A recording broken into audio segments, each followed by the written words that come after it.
अब हम प्रश्नावली 1.4 का लास्ट प्रश्न, यह हमारे पहले चैप्टर का अंतिम प्रश्न है, इसको हम हल करेंगे। दिया है कुछ वास्तविक संख्याओं। अब वास्तविक संख्या पहले ही बताया गया, ऐसी संख्या है जो परिमेय और अपरिमेय दोनों हो, ठीक है, उनको बोलते हैं वास्तविक संख्याएं। तो यहाँ पर वास्तविक संख्या दी गई है, यानी कहने का मतलब ये है कि इसमें जो तीनों संख्या दी हैं, इन तीनों संख्याओं में एक दो परिमेय भी हो सकती हैं और अपरिमेय भी होंगी, यानी कि तीनों में परिमेय और अपरिमेय दोनों संख्याएं हैं। तो कह रहा है कुछ वास्तविक संख्याओं के दशमलव प्रसार नीचे दर्शाए गए हैं। ये दशमलव प्रसार दिए गए हैं वास्तविक संख्याओं को। कह रहा है प्रत्येक स्थिति के लिए, यानी कि हर कंडीशन के लिए क्या करना है, निर्धारित कीजिए, यानी कि स्पष्ट कीजिए कि यह संख्या परिमेय संख्या है। ये जो संख्याएं दी गई, जिन संख्याओं का दशमलव प्रसार दिया गया है, दशमलव प्रसार देख के हमको यह बताना है कि ये जिस संख्या का दशमलव प्रसार है, वो संख्या जो है वह परिमेय संख्या है या नहीं। अगर परिमेय संख्या, जैसे इसको अगर हम देखें तो ये परिमेय संख्या है कि नहीं, ये बताना है तब के लिए कंडीशन अलग है, नहीं है तो उसके लिए कंडीशन अलग है।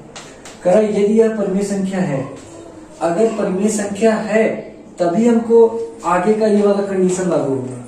अगर अपरिमेय संख्या है तो उसके बारे में कुछ भी नहीं बताना है, यानी कि यदि यह परिमेय संख्या है तो P/Q के रूप का की है, मतलब फिक्स है कि अगर परिमेय संख्या तो P/Q के रूप का आएगा। तो Q के अभाज्य गुणनखंड के बारे में आप क्या कर सकते हैं, तो Q का अभाज्य अगर गुणनखंड करेंगे तो पहले बताइए, अगर कोई परिमेय संख्या है, ठीक है, P/Q के रूप में लिखी जा सकती है, तो वह शांत भी हो सकती है, अशांत भी हो सकती है। अभी वो 2 के पावर m × 5 के पावर n के रूप की भी हो सकती है और नहीं भी हो सकती। तो हम क्या करते हैं, देखते हैं इसको। तो पहले प्रश्न को पहले हम हल करते हैं। तो पहले वाले प्रश्न को देखें तो यहाँ पर दशमलव है और दशमलव के बाद 1 2 3 4 5 6 7 8 9 तक गया, उसके बाद जो भाग है वो समाप्त हो गया। तो जब यहाँ पर भाग समाप्त हो गया तो इसका मतलब क्या है, जब भाग दशमलव के बाद भाग समाप्त हो जाए, यानी कि शेषफल 0 प्राप्त हो जाए, तो हमारा अंक आना बंद हो जाता है। तो यह क्या है, एक शांत प्रसार है। तो ये हम देख रहे हैं एक शांत प्रसार है। तो लिखेंगे चूंकि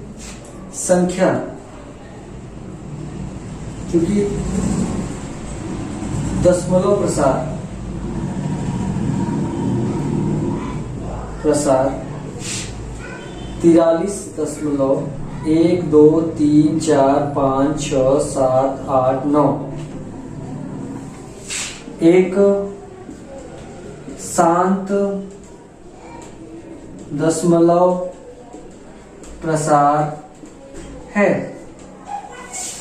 अतः इसे किस रूप का, P/Q के रूप का लिख सकते हैं।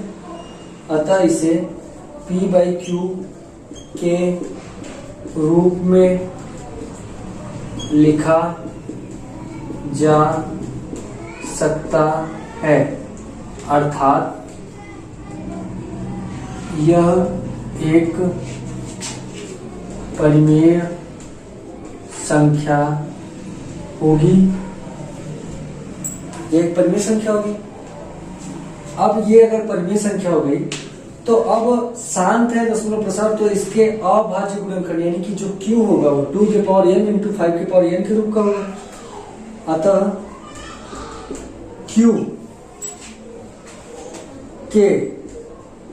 Q का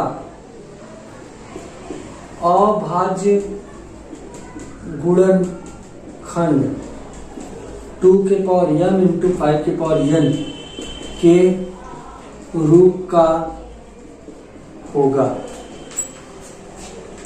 तो ये हमारा क्वेश्चन नंबर 3 का पहला पार्ट हम इस तरीके से हल करेंगे।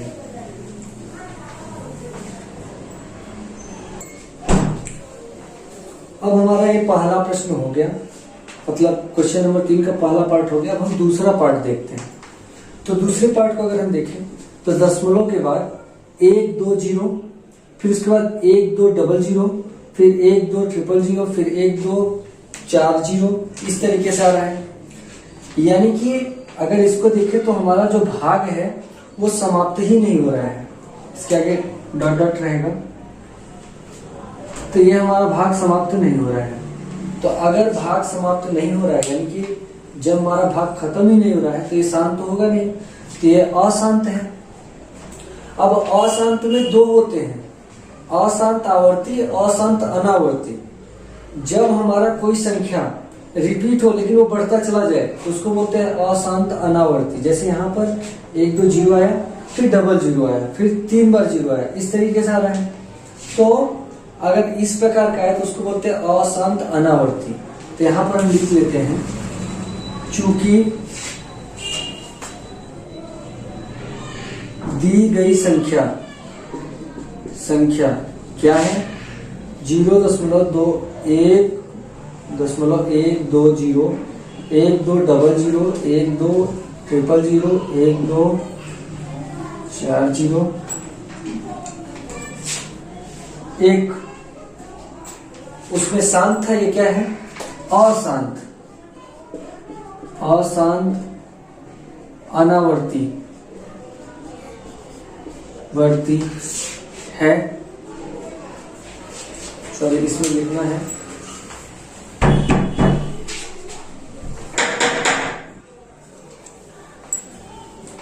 तो यहां पर एक चीज और लिख लेते हैं, चूंकि दी गई संख्या का दशमलव प्रसार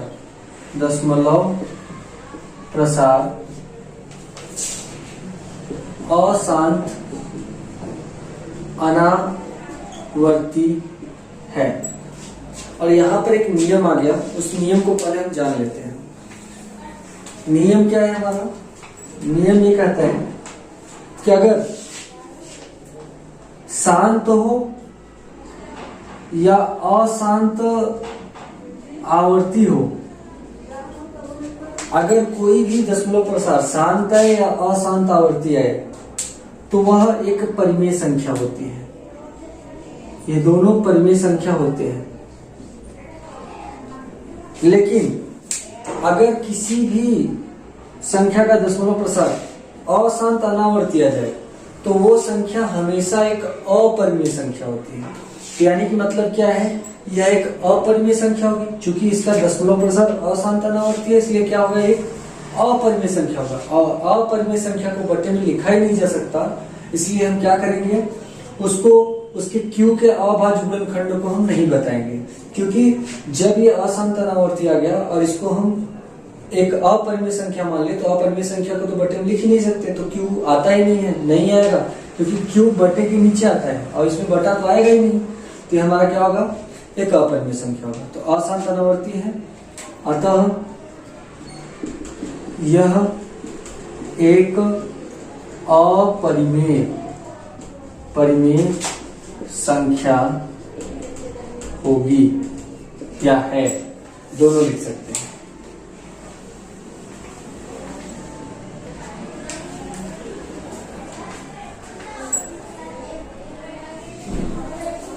अब हम तीसरे वाले को लेते हैं। तीसरे वाले को हमने यहां लिख लिया। अब अगर हम इसको देखें तो इसमें क्या हो रहा है, दशमलव के बाद जो संख्या है 1 2 3 4 5 6 7 8 9, इसके ऊपर बार लगा है। यानी कि जो संख्या है 1 2 3 4 5 6 7 8 9, यही संख्या क्या होगा, फिर से रिपीट होगा, फिर आगे भी ये रिपीट होगा। ये भाग समाप्त नहीं होगा, लेकिन कोई दूसरी संख्या बार बार रिपीट तो हो रही संख्या, लेकिन वो क्या है, एक निश्चित अंतराल में रिपीट हो रही है। यानी कि इतना होने के बाद तब वो रिपीट होगा। और उसमें क्या था, 0 बढ़ रहा था, फिर आगे 0 0 बढ़ रहा था, फिर 0 0 बढ़ रहा था। तो उस प्रकार से अगर आएगा तो वो अशांत अनावर्ती होगा। तो ये जो संख्या दी है ये अशांत है, लेकिन ये बार बार आ रही है ना, इसको हम क्या बोलेंगे, अशांत आवर्ती।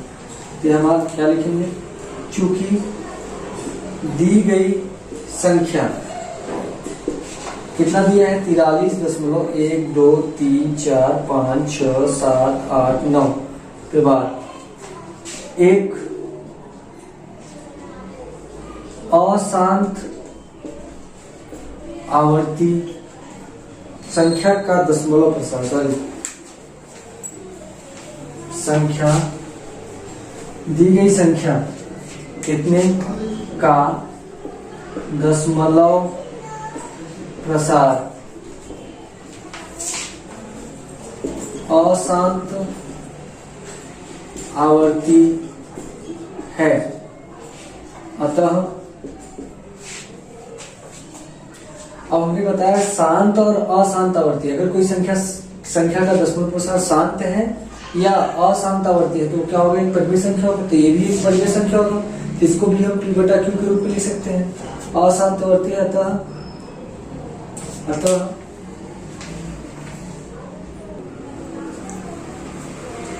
अतः इसे P बटा Q के रूप में लिखा जा सकता है। और इसका भी, अब चूंकि ये शांत अगर होता तो 2 के घात 5 और n के घात 5 के घात n के 2 के पावर m इंटू 5 के पावर n के रूप का आता, लेकिन अब ये अशांत आवर्ती है, ठीक है, तो जरूरी नहीं उस रूप का है, तो Q के अभाज्य गुणनखंड में कुछ भी हो सकता है। तो इस प्रकार से हम इसको हल करेंगे। तो तीसरा वाला प्रश्न था जिसको हमने पूरा किया।